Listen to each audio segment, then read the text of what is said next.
સતયુગમાં જગત નામના ભક્તને સૌપ્રથમ જગન્નાથ ભગવાને સેવાનો મોકો આપ્યો હતો। જ્યારે જગન્નાથપુરીમાં રાજ કરતા સતયુગના રાજા ભૂગર્ભમાંથી શોધેલા મંદિરમાં બેસાડવા ભગવાનની શોધ ચારે દિશાઓમાં કરી હતી અને ઘણી બધી લાંબી શોધ બાદ જગન્નાથપુરી ભગવાન આ મંદિરમાં બિરાજવા તૈયાર થયા હતા। જ્યારે ભગવાનની પ્રતિમાને સાચો આકાર આપવા એક વૃદ્ધ કલાકારે તૈયારી દાખવી હતી, જેની તૈયારીના સમયમાં જ રાજા દ્વારા બંધ બારણા ખોલી દેવાતા ભગવાન જગન્નાથપુરીની પ્રતિમાના હાથ બનાવવાના રહી ગયા હતા અને તે વૃદ્ધ કલાકાર અદ્રશ્ય થઈ ગયો હતો, જેથી આ કળિયુગમાં ભગવાન જગન્નાથની પ્રતિમાઓ હાથ વગરની જ હોય છે અને ભક્તો દ્વારા તેમની પૂજા કરવામાં આવે છે। जगन्नाथ भगवान तो कलयुग ने ईश्वर से इन्हें प्रधानता मिली है। हर युग में हर देवता की प्रधानता है।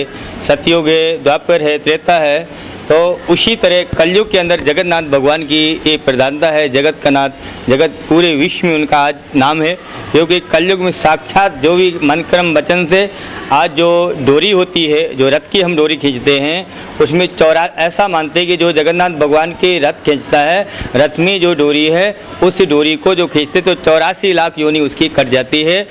रथ यात्रा वर्षों से ये जगन्नाथपुरी में जारे जिस रूप में निकले थे, एवं रूप में अपना लंका विजय हनुमान आश्रम में परम पूज्य श्री रामचंद्रदास बापू हमारा गुरुजी ने माध्यम से प्रारंभ करेली थे। અષાઢી બીજના દિવસે ભગવાન જગન્નાથ વર્ષોમાં એક વખત પોતાના મંદિરમાંથી બહાર નીકળી પોતાના માસીના ઘરે 9 દિવસ માટે રહેવા જતા હોય છે અને લોકોના આંગણે આંગણે જઈ ભક્તોને દર્શન આપતા હોય છે। वर्षों पुरानी रथ यात्रा पूज्य श्री गुरुदेव जी माध्यम से प्रारंभ करेली है। आज हर्षोल्लास के साथ बधे भक्तों के साथ दर वर्ष तन मन धन से लोग यह सहयोग करे थे, भावी भक्तों। और आ वर्ष में 13 तारीख में जगन्नाथ भगवान की रथ यात्रा 2 बजे रथ अपना अमरोली जगन्नाथ का से निकलनी विशामा सर्कल जैसे पाछी अमरोली पोल करने अमरोली में 21 तारीख सुधी दर्शन करवा में रखवा माटे आवशे।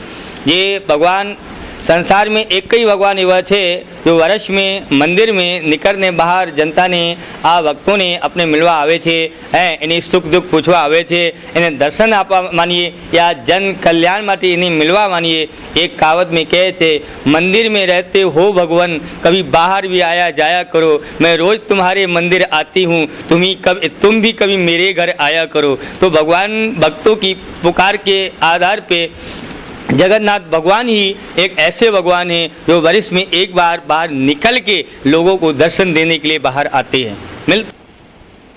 आज हिंदी टीवी के माध्यम से सर्वप्रथम तो हिंदी टीवी ने बहुत बहुत आभार कि एवा धार्मिक प्रसंगों ने लागनी साथ बगैर लागनी बगैर कोई जाता नहीं।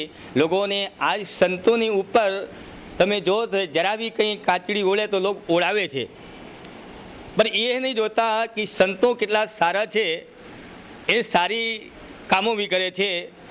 तो आने कारणे कि भगवान की दयास की अपना मीडिया ने अंदर हम सर्वप्रथम श्रेय अपना हिंदी टीवी ने अंदर जे अपने भक्तों है कि आ धार्मिक प्रसंगों कितनी जनता ने सामे आ पुगाड़े छे, लोगों चलने आवी नहीं सके, हाँ वृद्ध अवस्था है, इन लोगों ने आ हिंदी टीवी माध्यम से लोगों घर बैठे जगन्नाथ भगवान की दर्शन करशे।